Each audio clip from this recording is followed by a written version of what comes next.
Well, hello to you. I'm here at this most magnificent day here in Cape Town to explain to you the great American investment extravaganza. Now, I know that sounds massive and I know it sounds American, but what's it all about? Well, before I explain, and I'm going to just in this video give you an explanation about what it is and why we're doing it. But before I do that, who am I? Well, I'm Scott Picken. I'm the CEO of IPS, International Property Solutions. We've helped over 2,000 people invest internationally to a value of over 1.6 billion. But most importantly, I'm also an investor. I'm an international investor, and I want to share with you some of the things that are going through my mind at the moment. You know, we live in tumultuous times, quite like what you see behind me here in a blustery day here in Cape Town with the sea, you know, all over the place. It's a metaphor for the economy at the moment because the times are tough.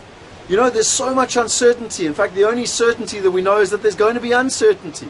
And you know, I'm also a father.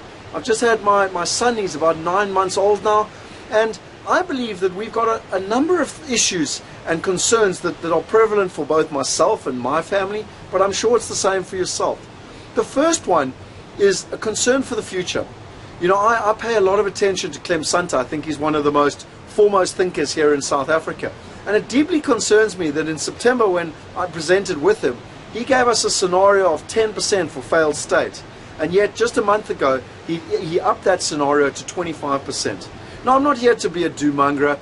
Everyone knows what I'm talking about. And I'm a passionate South African. I personally want to live here for many generations to come with my family. But I do have concerns about the future, and as Clem Santa says, depending on how positive you are about the future, you know, so say for example I'm 70%, then I must have at least 30% of my wealth overseas. So it is a concern in terms of where the future is going and what is the future for my family and for my son and where we're actually going. The second thing is the rand devaluation. You know, at the end of the day, the rand is devalued by more than 5% year on year against the US dollar for the last 20 years. Now, that has not been a direct curve. Obviously, it's gone up and down. And the bottom line is I don't have a crystal ball better than anyone else. But I do work with the experts. There's a guy by the name of James Painter.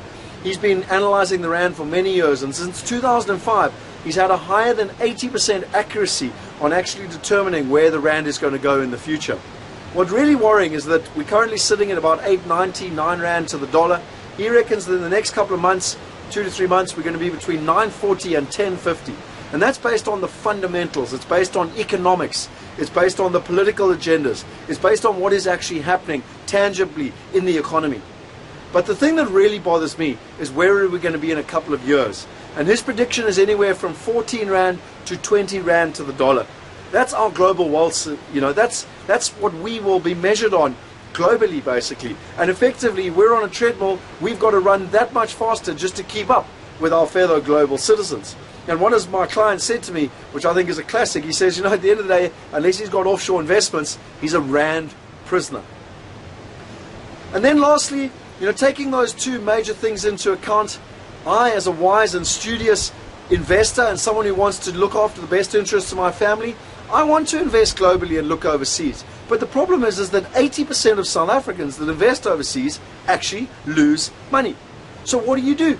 Who do you trust? You want to take this money overseas, you want to be able to protect yourself, but then so many people lose money and get hoodwinked. So what do? Well, that's where we come in. You know, at the end of the day, as I mentioned to you, I'm an international investor. I've got the same concerns, the same challenges as you do. So I scour the planet looking for great opportunities. I'm a big believer that when one looks at it, if you'd invested all your money in America in 2007, you'd be feeling like a pauper right now. So it's not a South African thing. It's not about being politically motivated. At the end of the day, it's just wise and prudent as an investor to diversify your risk. Whether you look at Warren Buffett or any of the other great investors, not only do you want to diversify your risk across countries, you want to diversify it across currencies and across asset classes. And that's why I look globally with regards to my investments. I honestly believe that there's fantastic opportunities here in South Africa. You know, I believe it's much easier to make 9 rand than it is to make $1. But once I've made some money, it's all about getting that money overseas and getting it into first world assets and first world income in terms of where we actually are. And you know, for me, it makes no sense if I'm making my money in this emerging market here in South Africa to take my money and jump out of the pot into the kettle. It makes no sense to take my money out of South Africa and invest in the likes of Zimbabwe or Cyprus or Malta. So for me, it's first world countries, it's first world economies, it's first world assets, and it's first world countries that we focus on. And the reason being is that it provides me with wealth preservation. I believe, as I said to you, it's a lot easier to make money here in South Africa, but when I've created wealth, I want to put it overseas in first world assets and preserve that wealth preservation. And you know, when one looks at the rand devaluation and the impact that that has on investments, you know, I often say to people, can you get a better investment in South Africa if you compare it with an investment in America? In the short term, yes, 100%. But if you take it over the long term, if you take into account the impacts of rand devaluation on your global wealth, then again, you need to take that into account in terms of your wealth preservation for you and your family long term. Then you've got Clem Santa, and as I mentioned to you, with the scenario planning. Now, he doesn't have a crystal ball better than anyone else, but the bottom line is, no matter what scenario transpires, both globally and locally, you need to have a plan. You need to have a plan A, you need to have a plan B, and you need to have a plan C. And like I say to all my friends, if I've got first world assets earning me a first world income, and I get to live in this magnificent country for another 10 generations, so what? South Africa booms, I own offshore investments paying me foreign currency income. Fantastic. However, plan B, should that not transpire, then I have the opportunity to do what my uncle did. My uncle lived in Zimbabwe till 2003. But when things didn't go according to plan, he was able to move to Australia, he was able to buy his residency, he was able to buy a house cash, put his kid through a private school, and live comfortably in Australia, not having to work for an Australian. And the moral of the story is, why was he able to do that? Because he started planning in 1980. He had a plan B for all eventualities. And lastly, for me, if I've got wealth preservation, if I become globally wealthy, that I can live wherever I want, I can afford whatever I want, and if I've got a plan B, no matter what scenario transpires, well, then that provides me with peace of mind for me and my family, which at the end of the day is all we're looking for in terms of the big picture. So with that in mind, I've looked all over the world. I've looked all over the globe in terms of international property investment. In fact, we're actually writing a book with Clem Santa at the moment to help you decide where are the best places in the world to invest and what to invest in. But at the moment, for someone who's invested in South Africa, London, Australia, I am unprecedented. I can't believe the unprecedented opportunity that we're seeing in America at the moment. I went to America in January 2010. I spent a month there with my wife looking at the opportunities. We understood that there was great opportunity on the ground. But at the end of the day, we couldn't find partners on the ground to execute that opportunity. In 2012, we watched the market for 2 years. We went back. We decided the time was right. We went into the market, and there were two things that really excited me. Firstly, was that I was buying property at 50% of replacement value. Now, if it costs 100 Rand to build a house, and if I can buy that house for 50 Rand, I'm sure you'll agree with me that that is substantial value. It doesn't matter what the highs of 2007 were. What we're interested in is the intrinsic value of that property. And the second thing that, you know, with regards to that value, is that this magazine, which is one of the most respected magazines in the world, The Economist magazine, in 2006, it came out and it said that we were about to have a worldwide residential property crash, and everyone poo-pooed them until we had Lehman Brothers go bankrupt in 2008. Well, very interesting, in the back end of 2012, they were talking about the bull run of American property. They've analyzed the top 20 markets around the world, and America is 20% undervalued. It's 20% discounted in today's value.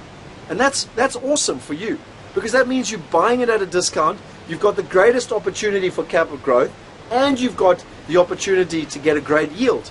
Now you compare that to other countries like London that is 20% overvalued, or South Africa that's on par, and America is one of the best opportunities globally, according to The Economist, according to this magazine and all the research that they do in terms of buying value. But there's a second part of that equation. It's not all just about buying value, because if you've got a property, no matter what discount you get it at, if you can't get the income on that property, then the business model doesn't work. But that's why I was so excited when I went in April, because our partners on the ground are professionals. They've been around for a very long time. They manage large portfolios of properties. They deal with international investors. And most importantly, I got the feeling that the fundamentals were right. There was rental demand. they could execute on the opportunity, and I was going to get my income and my return on investment. Now, when you consider apples with apples and you compare South Africa to America, do you know that property in America is 30% cheaper than property in South Africa? 30%, ladies and gentlemen. That's unprecedented for a first world country versus an emerging economy. And the second thing that for me makes it an absolute no-brainer is that I'm getting double the yield in America that I'm getting in South Africa. Double the yield. And the last thing for me as to why I'm so bullish on American property, over personally, investing locally at the moment, is also because of the rights of property ownership. In 2010, I had a major issue. I had a tenant that wasn't paying, and my wife is a property lawyer, and yet we didn't go down the legal route because the rights of property ownership are not protected here. In this cowboy environment, we took on cowboy tactics, and the cops came to arrest me, the property owner. My rights are not protected here as a property owner. And yet in first world countries, in London, in Australia, in America, my rights as a property owner are protected. And it's fantastic. If the tenant doesn't pay, they get evicted in 21 days. First letter, 7 days. Second letter, 14 days. Third letter, 21 days. Thanks for playing, out. Fantastic. The way it should be for us property owners. And that is one of the reasons why we focus on first world economies. So the question is, what does this all have to do with the great American investment extravaganza? Well, we built IPS on bringing the experience to the people. All those years ago when we started out helping people in England invest in South African property, people didn't have the time to travel. Not everyone has the time to come on the buying trips with me. Not everyone wants to give me a mandate to find them property on the ground. They want to meet the partners. They want to shake their hands. They want to visually see them and see if they like them, can trust them. And so that's why we came up with this experience. That's why we came up with this extravaganza. If you can't come to America, we're going to bring America to you. So we're bringing all our partners out. We're bringing out our key partners in all the different areas. You're going to be able to come along, meet them, listen to presentations on their areas and why they believe their areas are the best places in America to invest. You're going to understand their full solution. You're going to understand how they buy the properties on auction and repossessed, how they renovate the properties, how they provide a full management and maintenance solution so that you sitting here in South Africa don't have to worry about leaking taps or people not paying the rent, because they have a complete end-to-end solution.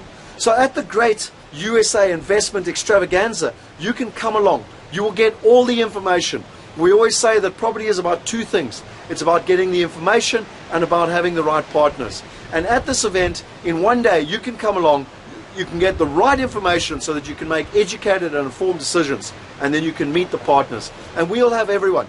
We'll have the guys that find the property, guys that renovate the property, the people that manage the property. We'll have people that do the inspection trips. We'll have the accountants. We'll have the lawyers. We'll have the people that set up the structures. We'll have the people that move the money overseas and get you SARS clearance. We'll even have people that specialize in immigration.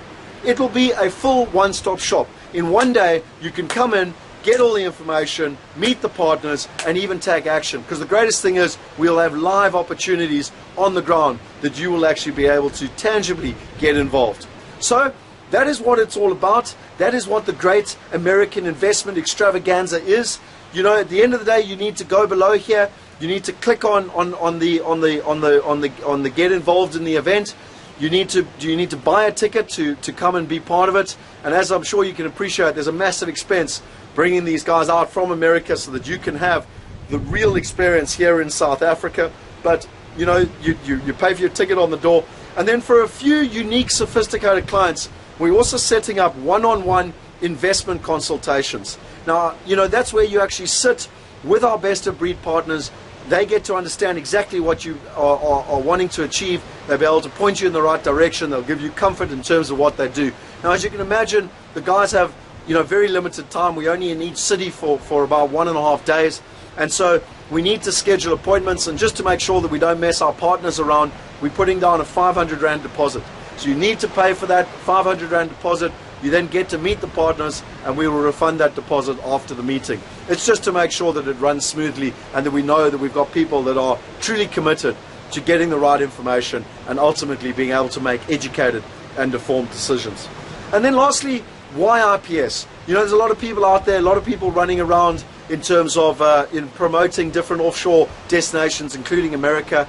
And the bottom line for us is, why are we prepared to bring our partners out here? The reason being, we've got complete transparency. We've got nothing to hide. You know, there's a company and people out there running around at the moment doing dodgy deals. They're selling you property for $70,000 that they're buying for 30. They're telling you they'll give you a 50% mortgage if you just put down a 50% deposit. But the bottom line is, there's no underlying value. You know, they're putting you in areas in Atlanta. There's an area called Clayton County where the schooling system's rubbish, and no one wants to invest there except for naive foreign investors that don't know what they're doing.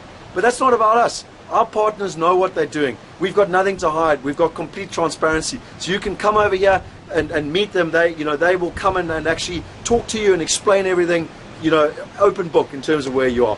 As I said to you, we've helped over 2,000 people invest internationally to a value of over 1.6 billion. We believe that our greatest skill is actually finding the best of breed partners on the ground. And I think the greatest testament to that is, on our last buying trip, a number of the investors actually went and checked out competitors' products on the ground, and then came on our buying trip, and every single one of them bought through our partners on the ground. And that gives me a smile, because at the end of the day, we know that we've got the best guys on the ground and that we're providing the best service to our investors in terms of where we are. We're a member of AIPP, which stands for Association of International Property Professionals. It's the only registered and regulated body worldwide that looks after international properties in terms of investment. I've also qualified in CRS, which is Certified Residential Specialist. It's the #1 distinction in terms of property speciality in America, in terms of where we actually are. And then lastly, and I think probably most importantly, we're investors. We're investing in the market, and all of our team, all of the IPS team has been to America, and most of them have actually invested in property themselves. So we're not just some salesman trying to sell you something. At the end of the day, it all is based on a saying that we've built the whole philosophy of IPS on, and that's what Zig Ziglar says. Zig Ziglar says you can have anything in life you want if you just help enough other people get what they want. And as I said to you, so we're investors investing, and all we want to do is help other people achieve their objectives, invest overseas, get wealth preservation, a plan B, and peace of mind. And some people say to me, well, Scott, how can we trust you? How do we know that what you're saying is true? Well, my attitude there is, don't trust us. Trust our clients. Take a look at all these testimonials all around here. Click on all the testimonials. These are people that have been on the last buying trip. They've met the clients on the ground, the partners on the ground. They've bought properties. They've experienced the whole cycle. They've got the right information. As I said to you, they've met the partners. These are the people that you need to trust. And as you can see, they're all over America, and these are our tangible clients who give you that confidence, because we're all nervous to make these investments. We live in uncertain and trying times, but at the end of the day, there are people who have your interests at heart, who want to go out there and help you invest with confidence. So from all of us at IPS, we look forward to seeing you at the great US investment extravaganza. It's going to be unprecedented. It's never happened before, and it's going to be a scale that has never been seen before in South Africa. And the objective is to help South Africans achieve what they want. We look forward to seeing you there. Cheers.